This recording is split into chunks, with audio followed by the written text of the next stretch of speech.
Filosóficamente, los ateos, es imposible que un ateo en un debate actual pueda una persona adjudicarse ese calificativo de soy ateo. Porque ahora una persona que diga soy atea no sabe filosóficamente que es insostenible mantenerse ateo, porque si una persona te dice ateo, filosóficamente lo destruyes, lo desmoronas, porque esa persona simplemente te va a decir, es que yo no creo en nada y no creo que exista Dios y que ahí acaba todo. En ese momento tú le dices, entonces tú te estás constituyendo en un Dios. Porque cuando una persona dice, yo no quiero ninguna deidad, no le quiero rendir cuentas a nadie, ni mandamientos, no quiero obedecer a nadie más que a mi propia conciencia y a mi propia moral que yo me voy a inventar, en ese momento esa persona se ha endiosado.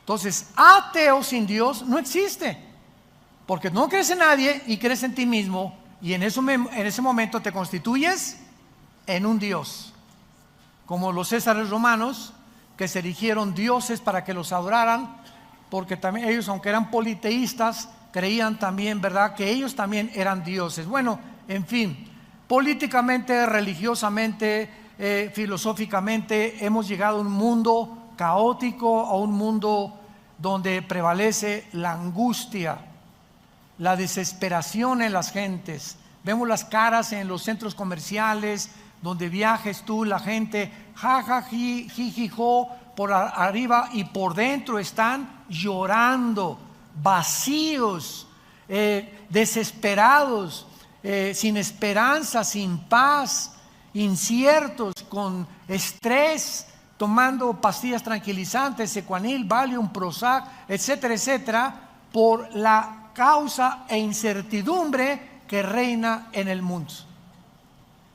Nosotros, la iglesia, la familia de Dios, hemos llegado a esta época y tenemos que saber que hay un Dios que nos dice, no temas, nunca te dejaré, nunca te abandonaré, estaré contigo todos los días del mundo, pero acércate a mí. Hoy más que nunca acerquémonos a Dios. Y cuando hablo yo, acerquémonos a Dios, estoy diciendo, acerquémonos a la Biblia. Tú te separas de este libro, te separaste de Dios. Mis palabras, Jesús dijo, son espíritu. Lo que está aquí escrito entra a nuestro espíritu. El intelecto es enriquecido por la sabiduría divina, pero el espíritu es fortalecido, te da convicciones, te integra, te da visión, te da paz. Y cada día esa esperanza a la que todos fuimos llamados crece dentro de ti. Sepárate de este libro, no me importa que te llames cristiano, presbiteriano, bautista, Viana para el Mundo, lo que tú me quieras decir. Si tú te separas de este libro, has abandonado a Dios. Y cuando, escuchen esto, cuando nosotros nos separamos de Dios o abandonamos a Dios, en ese momento, ¿sabes una cosa? Dios no dice, mira, este ya se alejó de mí, rum el ramalazo, con una penca de nopales, dale duro. Dios no va a hacer eso. ¿Saben lo que hace Dios? Dios te deja para que en ese alejamiento que vas a desarrollar consecuentemente pecados escondidos, esos pecados van a operar en tu vida y Dios va a dejar que operen en tu vida, para que cuando operen en tu vida te des cuenta la destructividad y las terribles consecuencias de haberlo abandonado. Por eso la Biblia continuamente nos dice que no hay bendición más grande para el ser humano que saber que su presencia nos acompaña. Cuando Moisés le dijo, Señor, mira, por favor, de alguna manera voy con 2 millones de cabritos, porque eran cabritos los judíos en el desierto. Ninguna oveja, eran puro cabrito. Por favor, y Dios le dice a Moisés, mi presencia irá contigo. Era lo único que Moisés necesitaba saber. Que él podría caminar en valles de sombra de muerte, con una cuñada mala, tienes de vecina una bruja, tu suegra te anda correteando con la escoba, te abandonó tu esposo, tus hijos están mal. No importa las circunstancias a nuestro alrededor, qué pesimistas o graves se encuentran, si la presencia del Santísimo está en tu vida, vences.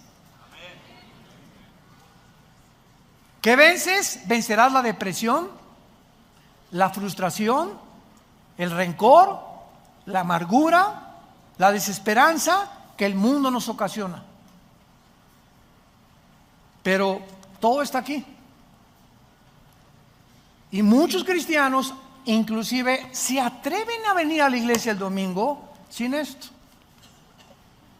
Virgen, ¿a quién invocamos? La de todos los remedios, la de la Macarena, la de Jesús, María y José y el burrito que los acompaña. Increíble. Pero así está la cristiandad. Y se dicen cristianos, pero se separan de este libro. Es que el domingo va a estar en el pizarrón el versículo. Bueno, una de las cosas más maravillosas que encontramos en la Biblia y de lo que se trata toda esta serie, ya no los voy a regañar. Una de las cosas más maravillosas en la Biblia que encontramos es que Dios ha establecido una semana profética de 7 días, porque en 6 días creó la creación y el séptimo descansó. Independientemente que detrás de esta semana, tú pregúntale a cualquier persona que quieras en el mundo, ¿quién inventó la semana de 7 días? Nadie te va a contestar. Y cuando le preguntas a un neurólogo o a un psiquiatra o a un psicólogo, han descubierto que el ser humano es imposible que se mantenga ecuánimamente, que se mantenga con una salud integral mental verdaderamente sana si no descansa. Si tú trabajas 7 días a la semana y tienes ya un mes que no haces nada, que te desligas de tu trabajo, te vas al boliche con tus hijos, una buena película, vienes el domingo aquí, ahorita te vas a comer unos chicharroncitos o al Chapultepec, pero no vas a pensar en nada una vez a la semana, no puedes continuar caminando con salud mental. ¿Por qué? Porque aquí adentro nuestras neuronas son conexiones eléctricas que cuando tú haces comienzan a hacer así chispas y te comienzan a producir problemas mentales que te van a desenfocar de tu vida, de la sabiduría que necesitamos para el matrimonio, para consejos a nuestros hijos, para resolver nuestros problemas, porque estás tenso, estás tensa. ¿De dónde viene esa tensión? De tu incredulidad. Has llegado a ese punto simplemente porque no crees en Dios. No es cierto que creas en Dios. No es cierto que crees en la Biblia. No es cierto que estás memorizando la Biblia a diario. No es cierto que todos los días le echas tu ansiedad sobre Él y llegas todos los días, Padre, el oro cayó, el dólar cayó, mi hija se fue, mi esposo me abandonó, mataron a mi perro, se comió un gato a los ratones de mi casa, etcétera, etcétera. Lo que pase en tu vida, si tú tienes paz y la presencia de Dios está contigo, porque tienes contacto con Él diario, con este libro, tú vas a vencer. Tú vas a ser y vas a formar parte de los vencedores que habla Cristo en el mensaje a las 7 iglesias en el Apocalipsis. Los que vencieren, los que vencieren, los que vencieren, los que vencieren. Y dice 1 Juan 5, 4 y 5, esta es la victoria que ha vencido al mundo, los que somos hijos de Dios. ¿Eres hijos de Dios? Eres vencedor. Y si no eres vencedor, es porque realmente no has nacido de nuevo, porque Dios no nos ha dado un espíritu de cobardía. Entonces, a partir de la semana que Dios estableció y se la dio a Israel para que descansaran el séptimo día, a nosotros nos dio el primer día, que es el domingo. Ya no vamos a meternos mucho en eso, hablé en la antigua conferencia de esto. Y la cuestión es la siguiente: Dios le da a Israel la semana de 7 días para que entiendan que el sábado no hagan nada, piensen en Dios nada más, alaben a Dios con la familia, etcétera, etcétera, se desliguen de todos los pensamientos de la semana. Y le dio Dios a Israel también la semana de años. 6 años tu esclavo, tu siervo doméstico trabaja contigo. El séptimo, en el año 7, lo vas a dejar ir. Entonces, este patrón lo vemos de una forma muy clara en la historia de la Biblia, porque si hacemos cuentas de Adán a Abraham, ¿cuántos años hubo? 2000. De Adán a Abraham, 2000 años. De Abraham a Cristo, 2000 años. ¿Cuántos llevamos? Muy bien. Y de Cristo a nuestros días, ¿cuántos llevamos? Si para Dios un día son 1000 años y 1000 años un día para Dios, estamos entrando o finalizando, ¿qué cosa? El año 6000 de historia. ¿Qué sigue? El día sabático o el milenio, que es el reino que Cristo prometió y en el cual se considera el descanso para nosotros, la iglesia, y para los judíos convertidos. Siguiendo este patrón, la pregunta es: ¿cuánto tiempo nos falta para que acaben estos 2000 años y sepamos de alguna manera, porque nadie puede poner una fecha para la venida de Cristo, podemos bíblicamente, de esto se trata esa serie, podríamos bíblicamente establecer un tiempo en el que realmente estemos seguros, sin ningún lugar a dudas, que nos encontramos en el año 6000 y que estamos a punto de salir del mundo para que Dios termine con Israel en la tribulación? Y la respuesta es sí, sí, sí. Esta semana que Dios establece en Israel es muy interesante. Veamos rápidamente, por ejemplo, en Éxodo capítulo 24. Ya ven por qué no trajeron la Biblia. En Éxodo 24, versículo 16, vemos estos 6 días que se repiten por todo el Antiguo Testamento. Esto es interesantísimo. Aquí en este pasaje Dios, recordamos, instruyó a Moisés que suba al monte Sinaí. Y ahí tenía que esperar, antes de reunirse con él, ¿cuántos días? Y la gloria de Jehová reposó sobre el monte Sinaí, y la nube lo cubrió por 10 días. Los que trajeron la Biblia sí saben contestar. Por 6 días, ¿qué días ni qué 10? Por 6 días. Y el séptimo día llamó a Moisés del medio de la nube. ¿Ustedes creen que es coincidencia esto?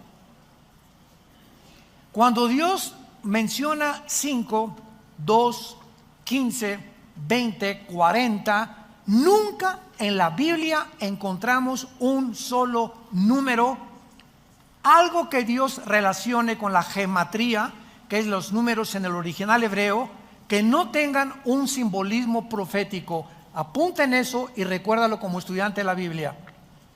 Qué interesante que 6 días tenía que esperar Moisés. ¿Y por qué el séptimo? Porque era cuando Dios se iba a encontrar con Moisés. Veamos otro ejemplo, otra vez, de 6 días. Josué capítulo 6. Otro ejemplo donde se repite este mismo patrón en la toma de la ciudad de Jericó. Aquí se le instruye a Josué que ordene a los israelitas y a los sacerdotes que rodeen la ciudad de Jericó, cargando el arca y sonando los tutú, tutú, los chofares. Y veamos qué dice el pasaje, Josué 6 del 3 al 5. Veamos las órdenes. Rodearán la ciudad todos los hombres de guerra, yendo alrededor de la ciudad una vez. Esto harán durante 6 días. Qué interesante. Otra vez.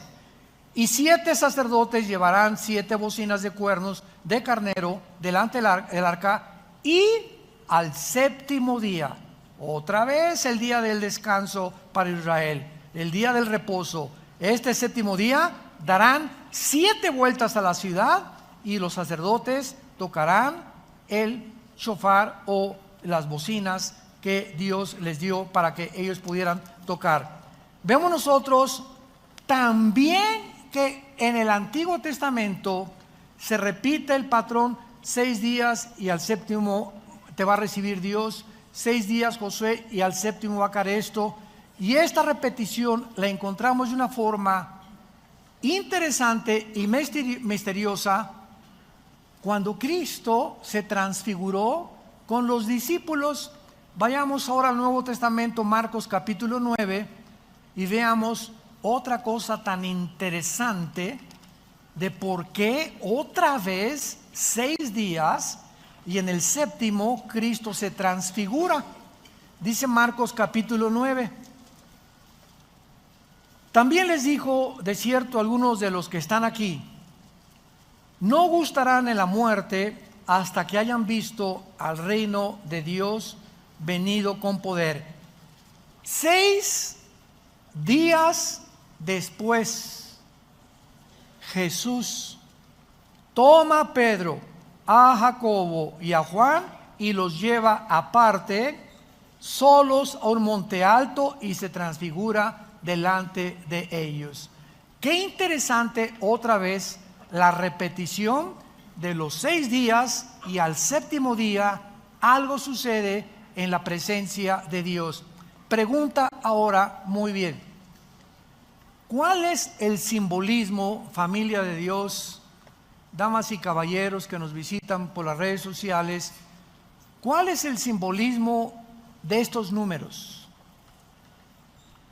Sabemos que el número 6, si lo quieres apuntar, representa al ser humano, porque en 6 días Dios creó a Adán y Eva. Es el número del hombre. Cuando al terminar el Apocalipsis en el capítulo 13 se relaciona al enemigo póstumo de Dios, el anticristo, se le une a 3 números: 6, 6, 6. ¿Por qué? Muy bien, si el 6 es el número del hombre y el 3 es el número de la Trinidad, nos damos cuenta que el anticristo es el hombre elevado a Dios. 3 veces el 6 es la exaltación del anticristo queriéndose hacer Dios. Entonces todo en la Biblia tiene un significado, se llama gematría, si lo quieres apuntar, cuando se relacionan los números con las letras, las 22 letras que contiene el alfabeto de los hebreos. Entonces sabemos que el número 6 es el número del hombre, y el 7 es el número de la perfección moral. ¿Se acuerdan del menorá? Es el símbolo, ¿lo ven aquí? El menorá es el símbolo que adoptamos nosotros de hace 35 años. El menorá se encuentra al final del Apocalipsis, aunque se los dio Dios al Antiguo Testamento, a los hebreos. Pero síganme con cuidado.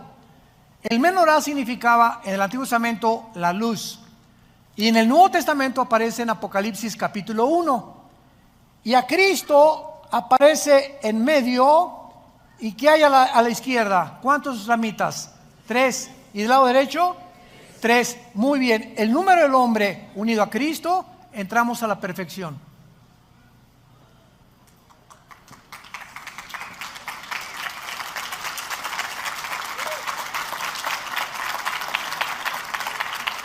Cualquiera que me escucha, tú como ser humano, sin Jesús, eres una persona incompleta. No es hasta que Jesús entra a nuestra vida que subimos a un rango donde comenzamos, aunque no lo alcancemos en esta vida, de espiritualidad, donde la mente se nos abre y comenzamos a entrar a la dimensión espiritual mediante la Biblia, y nuestra vida comienza a ser restaurada. porque Jesús ha entrado y nos convertimos en la luz del mundo. Y tú eres la única luz en el salón de tus clases. Tú eres la única luz en tu taller de carpintería, en tu bufete de abogados, en tu consultorio médico, en tu taller de surcido, en tu escuela, donde quiera que vayamos. Estamos en un mundo en tinieblas.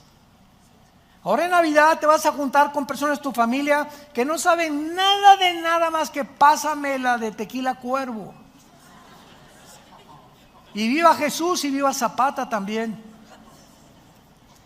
Y si tú en estos tiempos en la que la gente está predispuesta de una forma sensible por Jingle Bells y Noche de Paz, hay un espíritu de melancolía en el mundo, etcétera, etcétera, si no aprovechamos, para eso lo hacemos, porque sabemos que Cristo no nació el 24, pero lo aprovechamos para que en este espíritu en que se encuentra el mundo demos testimonio de Él. Y ahora en Navidad, ay de aquel cristiano que tenga una noche de Navidad o que la pase con sus familiares y en toda la noche y en todo el día, ni el 25 hablaste de Jesús o les dijiste, por favor, pido la palabra. No me importa lo que van a decir de mí, quiero decirles que la Biblia dice, siempre digas, la Biblia dice que un hombre murió hace 2000 años. Querida familia, amigos que nos visitan, la Biblia dice que Él pagó por tus pecados, que Él murió y resucitó, fue enterrado y resucitó al 3 días. Ese hombre ha entrado a mi vida y no les puedo decir más que Él vive. Y quiero decirles a ustedes que necesitan arrepentirse de sus vidas e invitarlo a sus vidas, a su corazón. Si te hacen caso o no te hacen caso, no es tu problema. Los resultados se los dejamos a Dios. Tú cumple con el ministerio que Dios nos ha dado. Vayan y den estas noticias al mundo entero. Y si tú no lo haces, es porque no tienes el Espíritu Santo, porque Dios no nos ha dado espíritu de cobardía, sino de poder, amor y dominio propio. Entonces, si tú estás chico palas, y hay que van a decir de mí, mis cuñaditos, y por aquí por allá, esta cobardía que te invade, te denota que no tienes el poder del Espíritu Santo, y por eso no das testimonio. Te engañas, no es cierto que eres cristiano. No es cierto que eres cristiano. No sigas engañándote más. Dios no nos ha dado espíritu de poder. Y recibirán poder, Hechos 1:8, recibirán poder cuando haya venido el Espíritu Santo y me serán. ¿Lo está haciendo? La única evidencia que habla que tú eres cristiano es que hablas de Jesús.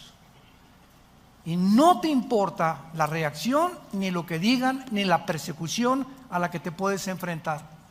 Porque lo único que te interesa es cumplir con la responsabilidad de ser testigo del Hijo de Dios. Ahora bien, una vez que vemos que el 6 es el número del hombre y el 7 la perfección, el resultado de todo esto, de tantos 6 y el 6 y el séptimo, es que tenemos un patrón en la Biblia, un patrón que Dios nos ha dejado para que comprendamos la forma cómo se desarrollará la historia. 6,000 años de historia, estamos a punto de entrar al 7,000, que es el milenio donde Cristo viene. Y Dios nos ha prometido esto. Así pues, hemos visto que hay un patrón en la Biblia y un plan de Dios. Y esta es la razón también, ¿verdad?, de poder comprender el gran panorama que tenemos en la Biblia de Dios para entender dónde nos encontramos ahora. Lo único que podemos decir con seguridad es que nos encontramos en el año 6,000. De eso no hay dudas. Porque de Adán a nuestros días ha habido 6,000 años de historia de acuerdo a las genealogías de la Biblia, con diferencias de años bisiestos. Cuando se cambió el calendario lunar, que es de 360 días, por el calendario gregoriano, que le aumentaron 5 días, minutos, segundos. Estamos en años 365 días, los judíos son sus años de 360. Entonces ha habido bastantes cambios. y decimos que estamos en 2019, pero realmente, si estamos en 2019 y realmente estamos contando los años de 360 días de parte de Dios, nos encontramos en la orilla de la venida de Jesús por nosotros.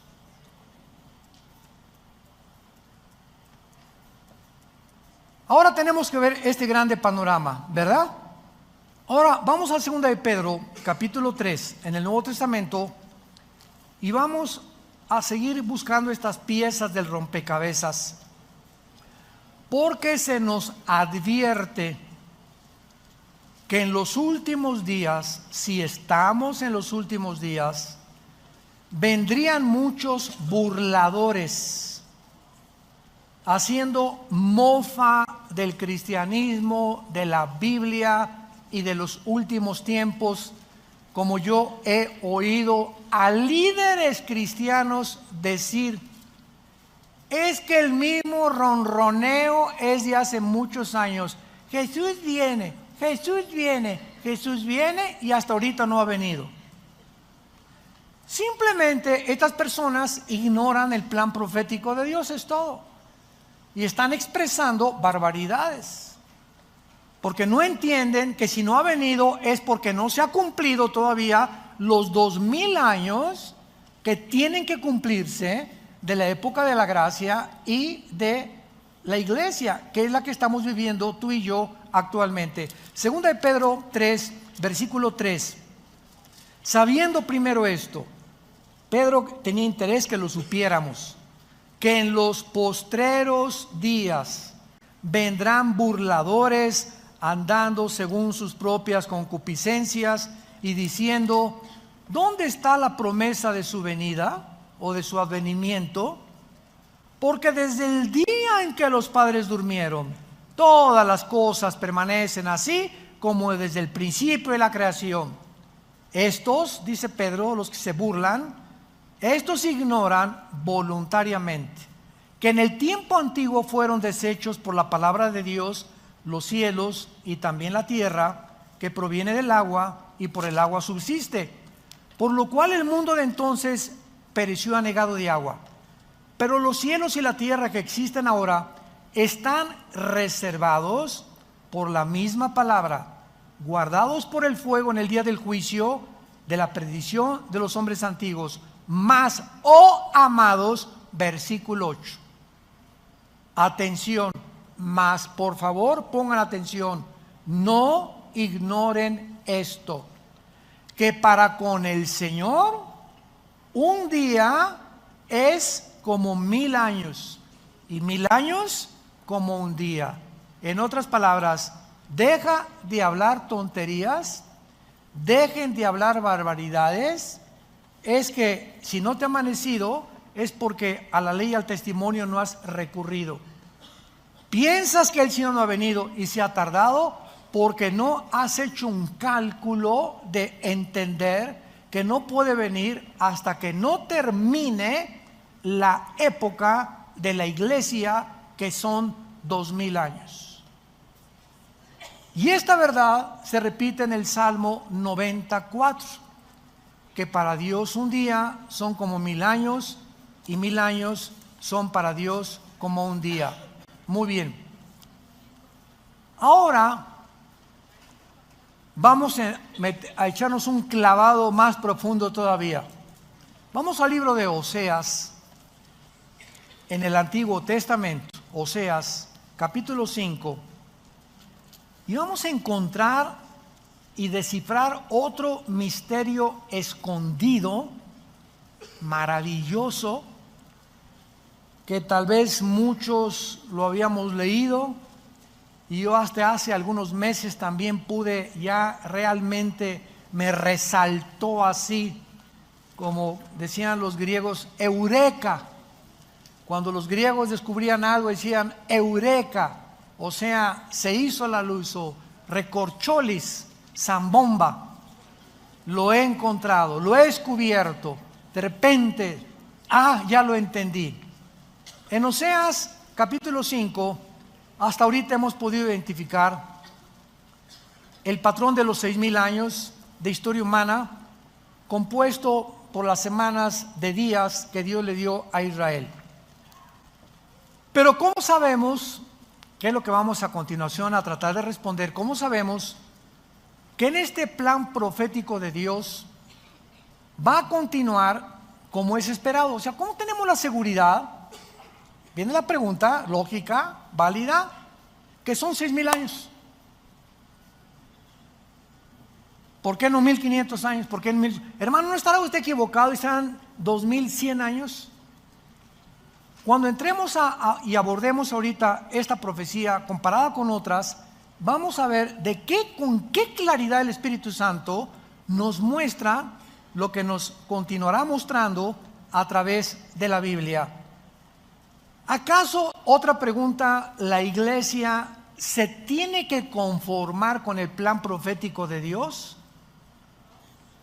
¿Cómo sabemos que el tiempo de la iglesia son de 2,000 años exactamente? Muy buenas preguntas.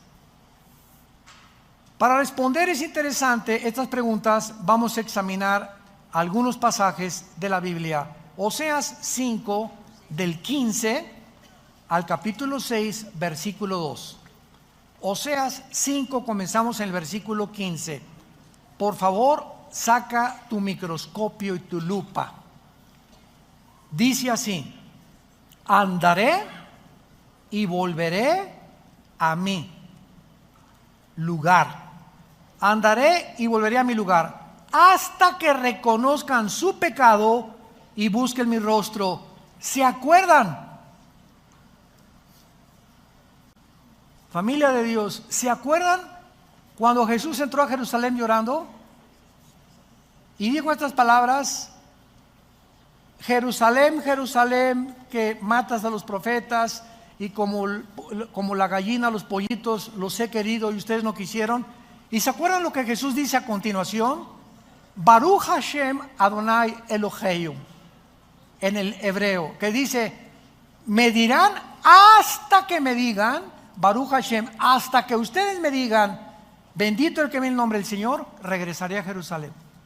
O sea, hasta que Jerusalén se convierta espiritualmente, Jesús no puede regresar a Israel. Y 600 años antes, el profeta Oseas dice: ¿de quién creen ustedes que está diciendo andaré y volveré a mi lugar hasta que reconozcan su pecado? ¿De quién está hablando? De Jesús. Oseas se adelantó a las palabras proféticas de Jesús.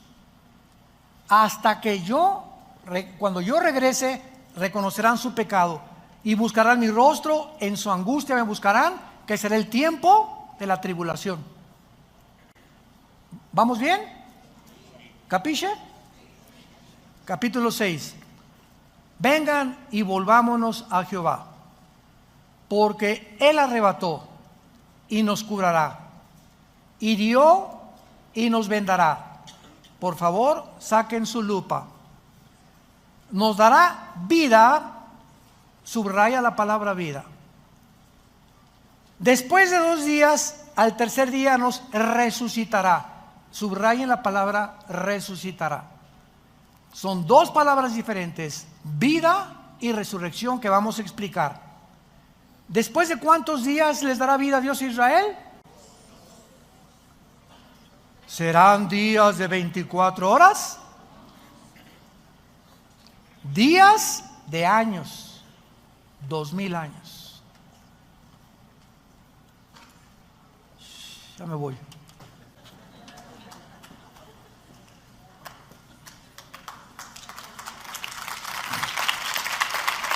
¿Lo pueden ver? ¿Lo pueden ver los que traen su Biblia? Vamos a rascarle más. En el tercer día nos resucitará y viviremos delante de Él. Muy bien.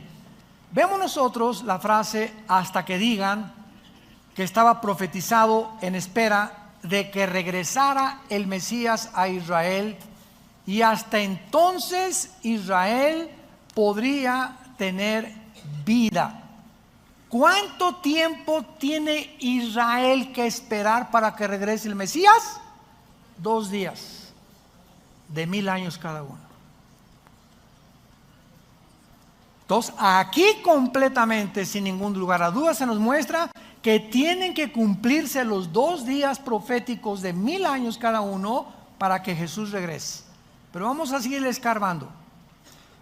Este alejamiento del Mesías, acuérdense que lo rechazaron después de que lo crucificaron. Israel entró en un estado de angustia y de aflicción aproximadamente hasta 1948. Durante casi 2000 años, Dios, cuando la Biblia dice, volteó su rostro, significa te abandona. Cuando Dios dice, Dios volteó su rostro sobre Israel, dice Dios a Israel, ahí nos vemos, ahorita no tengo nada que ver con ustedes, ahorita voy a introducir en lugar de ustedes a otra entidad que se llama la iglesia. Y la iglesia, voy a caminar con ella estos 2000 años en que ustedes, bye. Y tengo que terminar con la iglesia cuando terminen los 2000 años para que ustedes, yo siga con ustedes, porque no los he abandonado. Ahí se me quedan en la banca, no entran a la final. Ahí se me quedan en la banca. Romanos 10, 11 y 12, Dios no ha acabado con Israel. Romanos 9, 10 y 11, Dios no ha acabado con Israel. Ahí están esperando, porque la semana 70 de Daniel faltan 7 años. Entonces, cuando la iglesia sea sacada del arrebatamiento, no puede Dios, hasta que salgamos del mundo, poder seguir con Israel. Y eso es donde Él va a sellar a 144,000 judíos. Ya no nosotros los gentiles, va Dios a regresar con Israel. Y en todo el Apocalipsis encontramos a los israelitas, aunque va a haber gentiles convertidos, pero no puede Dios acabar con nosotros hasta que nos saque y comenzar con Israel. Se tiene que cumplir los 2000 años que dijo Oseas y que vamos a seguir viendo que los repitió Jesús. Ahora, muy bien, noten ustedes la distinción entre tener vida y resucitar. Estos dos términos no significan lo mismo, porque ocurren en tiempos diferentes. Tener vida es antes de resucitar, ¿no? Tú no puedes resucitar si no tienes vida eterna. Entonces Dios nos da primero la vida eterna y se nos promete la resurrección, ¿correcto? La promesa de tener vida significa el avivamiento nacional de Israel, no su conversión. Y en 1948, que Israel regresa a su tierra, Dios le dio vida nacional. Se levantaron de entre los escombros de las naciones y la dispersión mundial y se reunieron por primera vez dentro de la época de nosotros. ¿Saben qué significa esto? Pues no que Dios, hasta que se cumplieran 2000 años, ya Israel, bye. Lo que está haciendo Dios es que cuando en el 48 David Ben Gurión, el primer ministro de Israel, el 14 de mayo a las 5 de la mañana sacaron el shofar, tu, tu, tu, tu, tu. Y el sonido que hicieron en el 48 es el sonido del shofar que en el libro de los números se hacía para llamar al pueblo. En el 48 se tocó el shofar. Los judíos no lo entienden, nosotros sí. Dios nos tocó el shofar en el 48 para decirnos, ¡ahí vengo! Reúnanse, comiencen a buscarme. Estamos hablando de hace casi 70 años, 65, 70 años. Pero el segundo shofar en la guerra de los 6 días, 1967, junio de 1967, el general Moshe Dayan, ganan a todos los árabes la guerra, y en el 6º día agarra Moshe Dayan, número 2, doble toquido, Jerusalén es nuestra. Primero la tierra, ahora Jerusalén, aunque no del todo. Y en el siglo XXI, El presidente de los Estados Unidos, Trump, llámale como le quieras llamar, no me interesa cómo le llames. El presidente de los Estados Unidos dictamina, establece que la embajada de Tel Aviv sea colocada en Jerusalén. Nunca en 2000 años había pasado esto. 3 hechos inauditos suceden simplemente para decirnos a nosotros, escuchen, si yo estoy a punto de terminar con ustedes, ya vamos a llegar al año 6000, ya les toca el shofar en 48, en el 67, y ahora quiero que sepan dónde se encuentran, prepárense para que sean dignos de no pasar la tribulación. Dios nos está hablando. Dios no quiere que mañana amanezcas en el infierno. Dios no quiere que te sigas llamando cristiano y te sigas engañando simplemente porque vienes a un lugar a reunirte. Dios quiere sacudirte las fibras más íntimas de tu alma para que despiertes a la realidad si eres o no eres, para que te examines a ti mismo, porque el tiempo se acabó. El tiempo se acabó. Ahora muy bien, la segunda promesa marcada por el tercer día apunta hacia el renacimiento espiritual de Israel. Y esto sucederá cuando, Romanos 11, 25, 26, cuando Jesús venga, todo Israel será salvo. Ahorita Israel regresó a su tierra, ganaron las guerras, ya la embajada está en la ciudad de Jerusalén, pero los judíos siguen rechazando a Jesús. Los que nos acompañen el año que entra a Israel en junio, lo vamos a descubrir cuando vayamos al Muro de los Lamentos. Cuando entremos al Muro de los Lamentos, antes de entrar, hay como un puesto que nos dan kippahs así de cartón, y tú no puedes acercarte al Muro de los Lamentos sin la kippah. Nos tenemos que someter porque es la costumbre de los judíos. Creen que es es una blasfemia acercarte sin que te cubra la cabeza, cuando nosotros se nos dice en 1 Corintios 11 que para el hombre es deshonroso cubrirse la cabeza. Bueno, pero así son ellos, ¿verdad? Son los religiosos. Y cuando llegamos a algunos momentos, vas a encontrarte a judíos enfrente de los lamentos vestidos de negro, con caireles, con sombreros, casi quizás se lo ponen después, pero los religiosos ortodoxos tienen sombrero y están así. Y agarran papelitos y los escriben y los meten entre las hendiduras de las piedras del Museo de los Lamentos, para que cuando venga el Mesías, esas oraciones que introducen en las piedras se cumplan. Con la única diferencia que cuando ven el Mesías, no es el Mesías que ellos esperan, será el anticristo, que los entrampará y les hará creer que es el Mesías con los milagros que va a hacer. Y muchos escogidos cristianos también se van a ir con la finta y van a ser engañados. Entonces es una religiosidad en Israel ahorita impresionante. Y si tú en el Muro de los Lamentos, se los advertimos a todos los que nos acompañan, mencionas la palabra Yoshua, te apedrean, te adelantas al rapto. A mí me lo hicieron, no me apedrearon, me salvaron. Pero yo no me acuerdo, hace 3, 4 años, la última vez fuimos a Israel, yo no sabía. Gracias a Dios estaba conmigo un rabino argentino, judío, y comencé a testificarle a Jesús, y me rodearon como 10 rabinos, y me veían así con unos ojos horribles.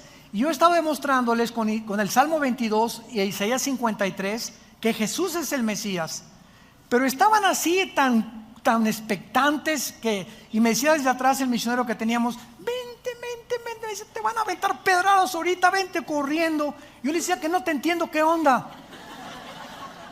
Total que el rabino argentino, de alguna manera Dios le tocó el corazón, me agarró y me sacó y me llevó hasta afuera del Muro de los Lamentos, y ahí me dijo, me enteré 2 años después que ahora es pastor en Argentina.